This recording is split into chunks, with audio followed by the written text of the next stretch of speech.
देश के number 1 news channel news 18 India पे आपका स्वागत है। एक बड़ी खबर लेकर हम आए हैं बांग्लादेश से जुड़ी हुई। बांग्लादेश में हिंदुओं पर लगातार हमला हो रहा है। इस्कॉन के लीडर चिन्मय दास को गिरफ्तार किया गया, उनकी बेल अर्जी को खारिज किया गया और उन्हें जेल भेज दिया गया है।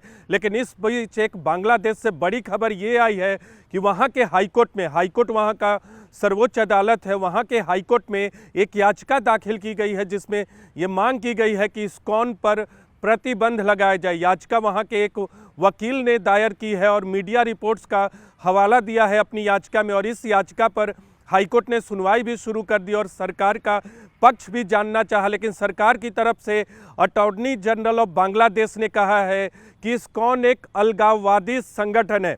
इस्कॉन जो कि हरे कृष्णा मूवमेंट को चलाता है, प्यार की बातें करता है, धर्म की बातें करता है, आस्था की बात करता है, अलग अलग आस्था के लोगों के बीच सद्भाव की बात करता है।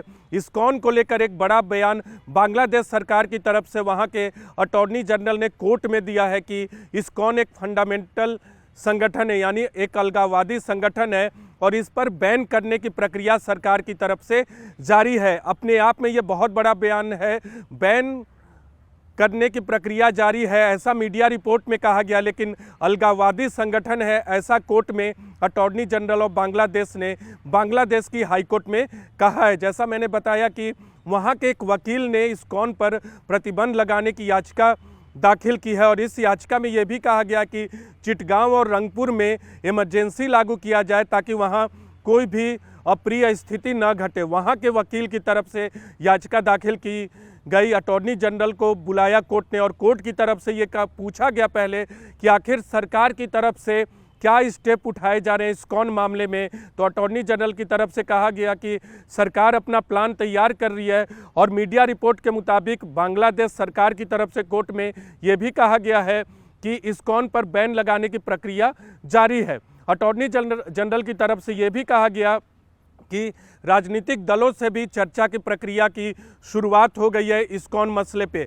आपको बताना चाहेंगे, जब से बांग्लादेश में शेख हसीना की सरकार गई है उसके बाद से वहाँ हिंदुओं पर हमले हो रहे हैं। इस्कॉन को लेकर भी कई तरह के आरोप लगाए गए, लेकिन इस्कॉन के नेता चिन्मय दास को ही वहाँ गिरफ्तार किया गया और उन्हें जेल भेज दिया गया। इसके बाद इस्कॉन पर प्रतिबंध लगाने की प्रक्रिया भी अब सरकार की तरफ से जारी है, जो मीडिया रिपोर्ट में सामने आया है और जो कोर्ट में याचिका दाखिल की गई है।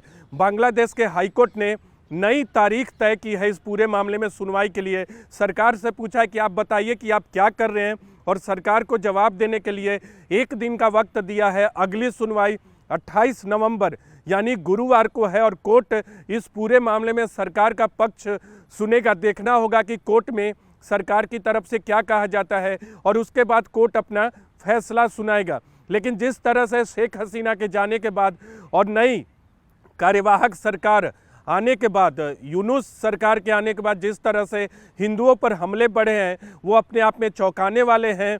चिन्मय दास की गिरफ्तारी के बाद चिटगांव में विरोध प्रदर्शन हुआ, अलग अलग इलाकों में बांग्लादेश के विरोध प्रदर्शन हुआ। वहाँ की राजधानी ढाका में हिंदुओं ने विरोध प्रदर्शन किया कि अल्पसंख्यक पर अत्याचार हो रहा है। तो बांग्लादेश से एक बड़ी खबर, और इस खबर का वास्ता भारत से भी है।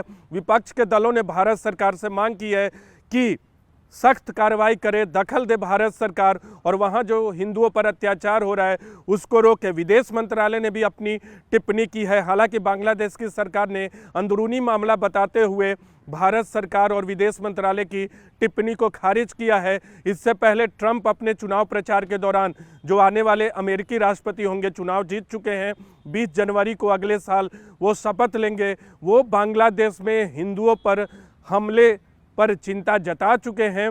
लेकिन देखना होगा कि क्या इस्कॉन पर बांग्लादेश की सरकार प्रतिबंध लगाती है, और अगर प्रतिबंध लगाती है तो किस तरह का रुख वहाँ के हिंदू समुदाय का होता है, वहाँ के अल्पसंख्यक समुदाय का होता है, और भारत सरकार का क्या रुख होता है, ये देखना होगा। लेकिन अपने आप में बड़ी खबर और चौंकाने वाली खबर कि हाईकोर्ट में याचिका दाखिल की जाती है कि इस्कॉन जैसी संस्था पर प्रतिबंध लगाया जाए, जिसके ब्रांच अलग अलग देशों में हैं। भारत में तो है ही, बांग्लादेश में भी हैं और दुनिया के अलग अलग देशों में हैं। तो देखना होगा कि सरकार की तरफ से कोर्ट में किस तरह का रिप्लाई दिया जाएगा और उसके बाद कोर्ट का फैसला क्या होता है इस पूरे मामले में।